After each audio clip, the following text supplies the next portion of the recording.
से स्वागत है। दोस्तों, आज बात करते हैं भारत के राष्ट्रीय प्रतीक के बारे में। राष्ट्रीय प्रतीक अशोक स्तंभ को कहा जाता है और अशोक स्तंभ 40 से 50 फीट की ऊंचाई के होते हैं, लंबे होते हैं।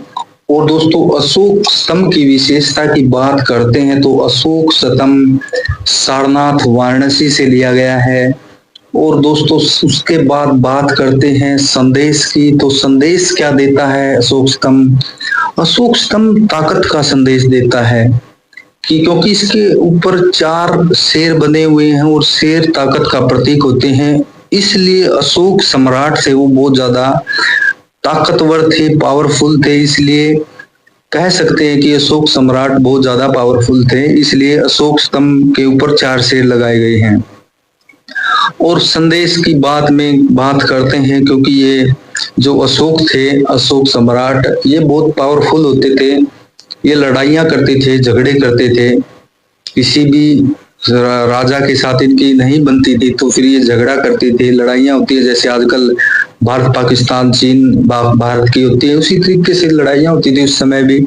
तो बहुत ज्यादा पावरफुल थे और ये उस समय लड़ाइयों में जीत जाते थे और बहुत सारे जो लोग मर जाते थे। तो फिर इनको ऐसा लगा कि किसी की मृत्यु करना, किसी की हत्या करना सही नहीं है, लड़ाई नहीं करनी चाहिए। तो इसलिए इन्होंने बुद्ध की जो धम्म दीक्षा ली थी।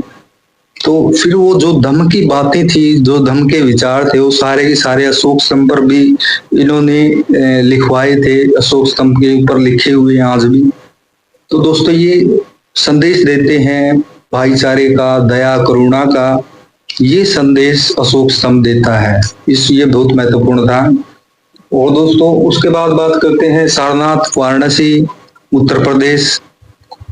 सारनाथ वाराणसी के अंदर यूपी के अंदर हो गया, और वैशाली बिहार के अंदर हो गया, टोपरा हरियाणा के अंदर हो गया। तो ये प्रमुख जगहों पर और भी बहुत ज्यादा स्तंभ बने हुए हैं, अशोक स्तंभ। परंतु जो सारनाथ वाराणसी का अशोक स्तंभ है, वहां से हमारा राष्ट्रीय प्रतीक लिया गया है। ये महत्वपूर्ण जानकारी है, इसको याद रखना है। 3री शताब्दी में अशोक सम्राट मौर्य ने ये स्तंभ बनवाए थे। 3री शताब्दी में किस लिए बनवाए थे? दया, करुणा, भाईचारे का संदेश देने के लिए, बौद्ध धर्म की विचारों को फैलाने के लिए।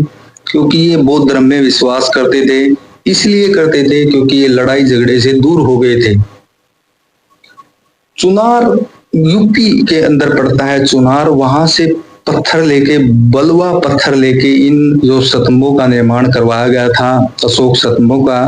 तो दोस्तों, ये महत्वपूर्ण जानकारी आपको कैसी लगी मुझे वीडियो के कमेंट बॉक्स में जरूर बताना। दोस्तों, धन्यवाद, जय हिंद। चैनल को सब्सक्राइब जरूर कर लेना दोस्तों, क्योंकि आपका एक सब्सक्राइब मुझे प्रेरित करेगा अगली वीडियो बनाने के लिए।